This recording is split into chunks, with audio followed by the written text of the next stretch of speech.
Peace. Allah Jihad,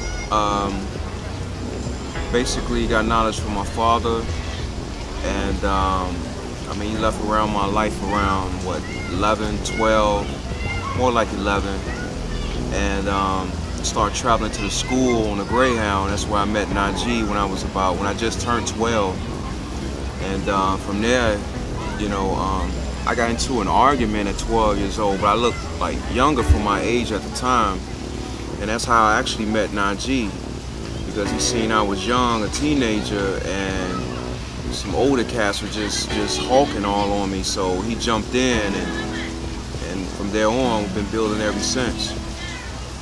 But I'm from Medina, Chicago. Is that where you first learned about the knowledge? From my father, yeah.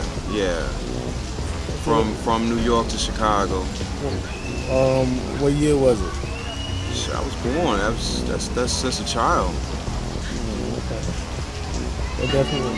Ever since a child, like we'll go to the park like this, like when you like you out here with your son, and I'll go play on the swings, and I'll come back and run around him and sit next to him, and he'll tell me stuff like, you know, son, point to where God at. Where's God?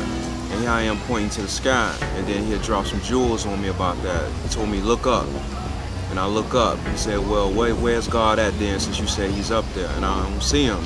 So that's when he'll start building and give me like baby pieces of the information.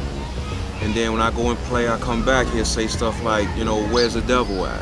And I'm pointing at the ground. He said, then he'll ask me basic stuff like common sense stuff like, well, how is he breathing then? If he's in the ground, where's the oxygen? Where's this and that? And then, you know, just little, as a child, this is like 4 or 5 years old, just baby pieces of information. But stuff that's just simple, that's not so complex for a child of my age. But he was taught by Bismillah. So you could basically say you had knowledge your whole life? Yeah. And the parents took an interest in you knowing about this knowledge? But more like my father. My mother wasn't really with all that. She's from the South, from Mississippi, so you know how they go in the South. There's nothing but Sunday school and church all day, every day. It was like published in 2007 in North Carolina, like May. May 2007, yeah. North Carolina. And the second edition? The second is really like, every time you reprint a book after a certain batch is sold, like 10,000 was sold, it was over 10,000 printed with the first time it first came out. So once you got a reprint again, that's just a second edition, but this time the book cover changed for the simple fact, just by having a flag on the book cover, it makes it look like it's only about the nation of gods and earths only, when it's not.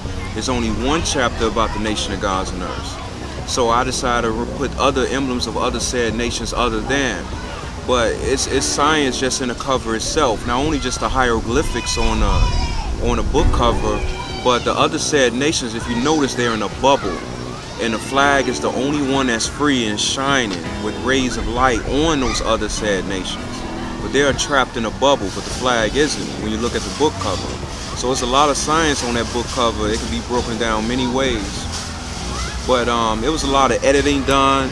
I built with several of the gods, the elder gods, like God, you know, take the plus lessons out, you know what I'm saying? Because a lot of newborns are reading it and this and that, and they're getting plus lessons before they can get 120.